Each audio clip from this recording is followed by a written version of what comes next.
friends, welcome back to my channel. நம்ம இன்னைக்கு என்ன பார்க்க போறோம்னா ஒரு சூப்பரான ரெசிபி பார்க்க போறோம். அது என்னன்னா பிரிஞ்சால் ஃபிஷ் கறி எப்படி பண்றதுன்னு பார்க்கலாம். வாங்க கிச்சனுக்கு போகலாம். வாங்க. இப்போ பிரிஞ்சால் ஃபிஷ் கறிக்கு தேவையான பொருள் என்னன்னு பார்ப்போம். பாருங்க, ஃபிஷ் வாங்கி வச்சிருக்கேன். ஃபிஷ் வந்து எந்த ஃபிஷ்னாலும் ஓகே, உங்களுக்கு எது கிடைச்சாலும் அதை எடுத்துக்கோங்க. ஃபிஷ் இருக்கு. அதுக்கு தேவையான பொருள் நல்ல தக்காளி பழம் 4 பெருசாக எடுத்து அரிஞ்சு வச்சுருக்கேன். ஜிஞ்சர் கார்லிக் பேஸ்ட் அரைச்சி வச்சுருக்கேன். சின்ன வெங்காயம் பொடியை நறுக்கி வச்சுருக்கேன். பச்சை மிளகாய் ஒரு 5 எடுத்திருக்கேன். இதுக்கு முக்கியமான இது கத்திரிக்காய் எடுத்து பிஞ்சு கத்திரிக்காவை ஒரு 4 எடுத்து வச்சுருக்கேன் கழுவி. தேங்காய் ஒரு 5 அரை முடின்னு எடுத்துக்கோங்களேன், அரை முடி பீஸ் எடுத்துக்கோங்க. ஓகே, இப்போது என்ன பண்ணுறதுன்னு பார்க்கலாம். வாங்க எப்படி செய்யறது பார்க்கலாம். ஃபர்ஸ்ட் பேன் வச்சுக்கோங்க, கேஸ் ஆன் பண்ணிட்டு ஆயில் எடுத்துக்கோங்க. ஃபிஷ் கறி செய்யும்போது எப்பவுமே இந்த மாதிரி கொஞ்சம் அகலமான பாத்திரத்தில் செஞ்சால் நல்லா இருக்கும். ஒன்றோட ஒன்று இடிக்காமல் நல்லா ஃபிஷ்ஷு அப்படியே வரும். பாருங்கள், ஆயில் எடுத்துருக்கேன்.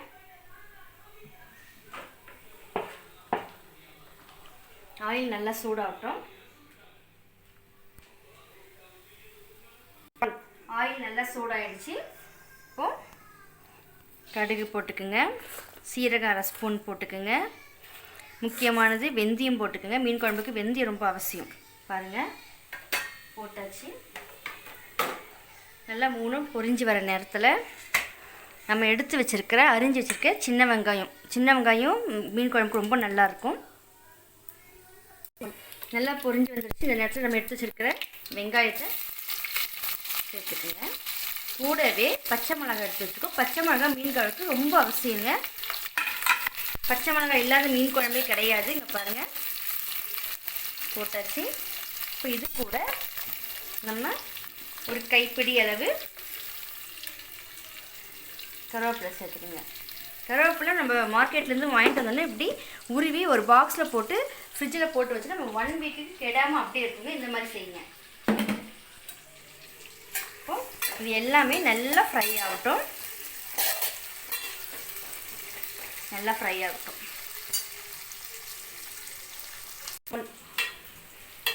பாருங்கள், வெங்காயம் எல்லாம் நல்லா வதங்கிடுச்சு. இந்த நேரத்தில் நம்ம ஜிஞ்சர் கார்லிக் பேஸ்ட்டு இஞ்சி பூண்டு விழுது அரைச்சி வச்சுருக்கேன். இஞ்சி பூண்டு விழுது ஒரு 2 ஸ்பூன் எடுத்துக்கலாம். 2 ஸ்பூன் அளவுக்கு எடுத்துக்கோங்க. நீங்கள் வாசனை போக அதுக்கு இஞ்சி பூண்டு சேர்த்து அதோடு சேர்த்து நல்லா ஃப்ரை பண்ணி விடுங்க. நான் வந்து ஒரு 1/2 கிலோ மீன் தான் எடுத்திருக்கேன். 1/2 கிலோ மீனுக்கு 2 ஸ்பூன் இஞ்சி பூண்டு பேஸ்ட் எடுத்திருக்கேன். இப்போது நல்லா வதங்கிடுச்சு இஞ்சி பூண்டு பேஸ்ட்டு. இப்போ நம்ம அரிஞ்சு வச்சுருக்க 4 தக்காளி பழத்தை இது கூட சேர்க்கணும்.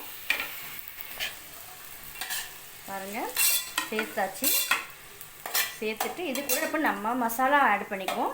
ஒன்றும் இல்லைங்க, மல்லித்தூள், மிளகாய்த்தூள். பாருங்க, ஒரு 2 ஸ்பூன் மல்லித்தூள் போட்டுக்குங்க. பச்சை மிளகாய் ஏற்கனவே நம்ம 5 போட்டிருக்கனால மிளகாயத்தை கொஞ்சம் கம்மி பண்ணிக்க. மிளகாய்த்தூள்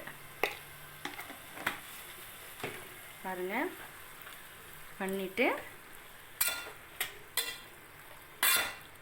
இப்போ இது கூட நம்ம சால்ட்டு, தக்காளி எல்லாம் வதங்கிறதுக்கு நல்லா கொஞ்சம் சீக்கிரம் வதங்கிறதுக்கு கொஞ்சம் சால்ட்டு போட்டுக்கோங்க. கொஞ்சம் கூடவே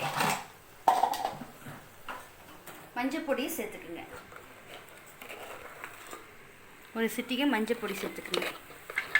மஞ்சள் பொடி போட்டுட்டு எல்லாத்தையும் நல்லா கிளறி விட்டுருங்க. இது நல்லா வரட்டும். நல்லா வதங்குற நேரத்தில் நம்ம இப்போது மூடி போட்டு விட்டுருங்க. வதங்கட்டும். இந்த நேரத்தில் நம்ம எடுத்து வச்சுருக்கிற இந்த கத்திரிக்காவை அரைஞ்சிடுவோம். இந்த தேங்காய் விழுதை அரைச்சி எடுத்துக்குவோம். பாருங்கள், தங்கச்சி டான்ஸ் ஆடலாமா என்னன்னு பார்க்கலாம் வாங்க.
பாருங்கள் தக்காளி நல்லா வதங்கிடுச்சு. இந்த ஸ்டேஜில் நம்ம கத்திரிக்காய் எடுத்து வச்சுருக்கோம்ல, இது நல்லா கழுவிட்டேன். நான் ஆல்ரெடி கழுவி எடுத்து வச்சுருக்கேன். இதை வந்து நம்ம வந்து இப்படி 4 சைஸாக போட்டுக்கோங்க. இப்படி ரொம்ப சின்னதாக போட வேணாம். இப்படி ஒரு கத்திரிக்காவை 4ஆக எடுத்துக்கோங்க.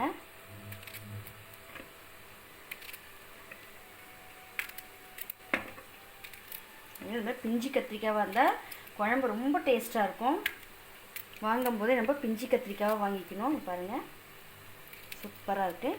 இப்போ இந்த கத்திரிக்காவை இந்த வதங்கின தக்காளியோடு சேர்த்துக்குங்க.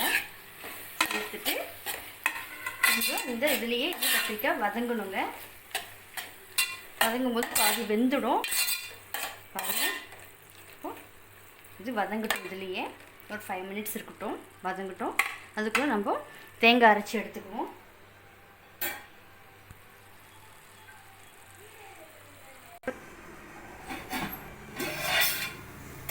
பாருங்கள் கத்திரிக்காய் நல்லா வதங்கிடுச்சு.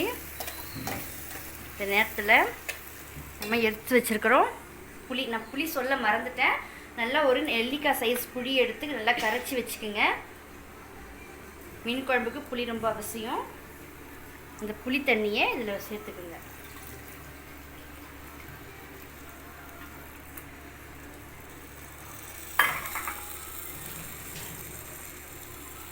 ஊற்றிட்டு நல்லா அப்படி கலரி கொடுங்க. அப்போது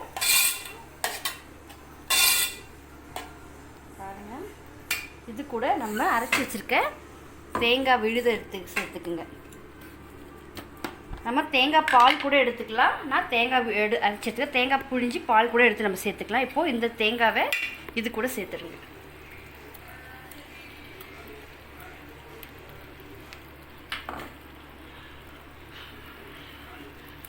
இங்கே சேர்த்தாச்சு. சேர்த்துட்டு நமக்கு தேவையான அளவு தண்ணி எடுத்துக்கங்க.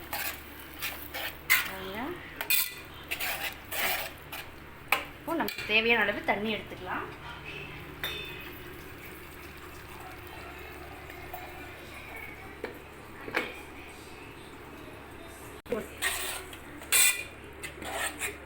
பாருங்க தேங்காய் போட்டு நல்லா கலரிட்டு இப்போ தேவையான தண்ணி ஊற்றிக்கிங்க. இந்த புளி தண்ணி ஊற்றிக்கும். இந்த புளி நல்லா கொதித்து வரணும். கொதித்து வந்துட்டு கடைசியாக நல்லா கொதித்த பிறகு கடைசியாக மீன் துண்டுகளை சேர்ப்போம். இப்போ இது ஆகட்டும். இது நல்லா கொதித்து வரட்டும். பாருங்கள் வாங்க ஃப்ரெண்ட்ஸ், இந்த ஃபிஷ் ஆகிட்டு இருக்கிறோம். அதுக்கு முன்னாடி ஒரு சின்ன இன்ஃபர்மேஷன் கொடுக்குறேன். பாருங்கள் இந்த மாதிரி செம்பு பாத்திரத்தை வாங்கி இதில் தண்ணி யூஸ் பண்ணி நம்ம குடிக்கும்போது நமக்கு நிறைய பலன்களை கொடுக்குது. குழந்தைங்களுக்கு வீட்டில் இந்த மாதிரி செம்பு தண்ணி கொடுத்தீங்கன்னா குழந்தைங்களுக்கு ரொம்ப நல்லது. இம்யூனிட்டி பவர் அதிகரிக்குது.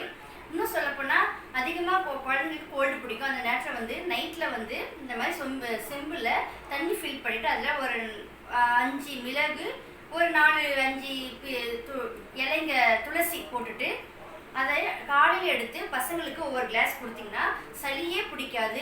நமக்கு நிறைய குழந்தைங்களுக்கு ஆன்டிபயோட்டிக் அதிகமாக கொடுப்போம். இந்த சளி பிடிக்கிற நேரத்தில் இந்த மாதிரி ஆன்டிபயோட்டிக்கெல்லாம் கொடுக்காம இந்த மாதிரி செம்பு தண்ணி கொடுத்தோமா நம்ம குழந்தைங்களுக்கு சளி பிடிக்காது. இன்னும் சொல்லப்போனால் இந்த மாதிரி செம்பு தண்ணி குடிச்சோன்னா நமக்கு தைராய்டு பிரச்சனை வராது. அதாவது தைராய்டு சுரப்பிக்கு சரிசமமாக நமக்கு சுரக்கும். இன்னும் சொல்லப்போனால் கேன்சர் பிரச்சனை வராது. இது மாதிரி நிறைய பிரச்சனை வந்து நம்மளை செம்பு தண்ணி நம்ம பாதுகாக்குது. பாருங்கள் அதனால் நீங்களும் வீட்டில் செம்பு தண்ணி யூஸ் பண்ணுங்கள். குழந்தைங்க வீட்டில் செம்பு தண்ணி அதிகமாக கொடுத்து பழகுங்க. நம்ம உடம்புக்கு செம்பு ரொம்ப யூஸ்ஃபுல்லாக இருக்கும். செம்பில் குடிக்கிற தண்ணி. இன்னும் செம்பில் ஊற்றி வைக்கிற தண்ணியில் பாக்டீரியா இருந்தால் அழிஞ்சிடும். நல்ல தண்ணியாக அது மாறிடும். செம்பில் ஊற்றி வைக்கிற தண்ணி குடிக்கும் போது பாக்டீரியா இல்லாமல் சுத்தமான தண்ணி நம்ம உடம்புக்கு போகும். இன்னும் நமக்கு வயிற்று பிரச்சனைகள் எதுவுமே செம்பு தண்ணி குடிக்கிறதுனால வராது. ட்ரை பண்ணி பாருங்கள்.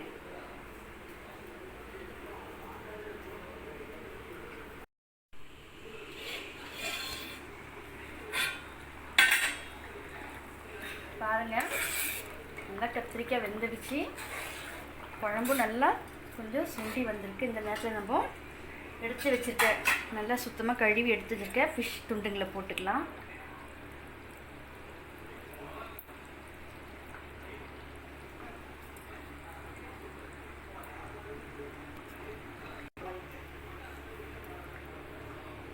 பாருங்க போட்டுக்குங்க. இதை போட்டுட்டு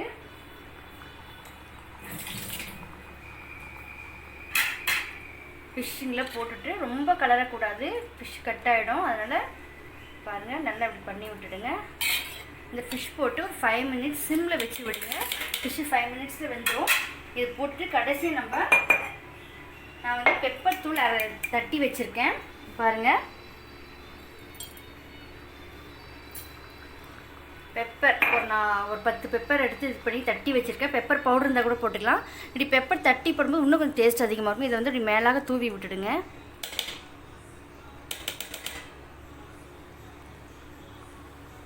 தூவி விட்டுடுங்க. ஒரு 5 மினிட்ஸ் வேகட்டும். ஃபிஷ் ஸ்லோவாகவே வேகட்டும். வாங்க எப்படி இருக்குன்னு பார்ப்போம். பாருங்கள், சூப்பரான பிரிஞ்சால் ஃபிஷ் கறி ரெடி ஆகியாச்சு. பாருங்கள், ஃபிஷ் எல்லாம் உடஞ்சிரும். ஸோ அப்படியே வந்து ரொம்ப இது பண்ண வேணாம். பாருங்கள்,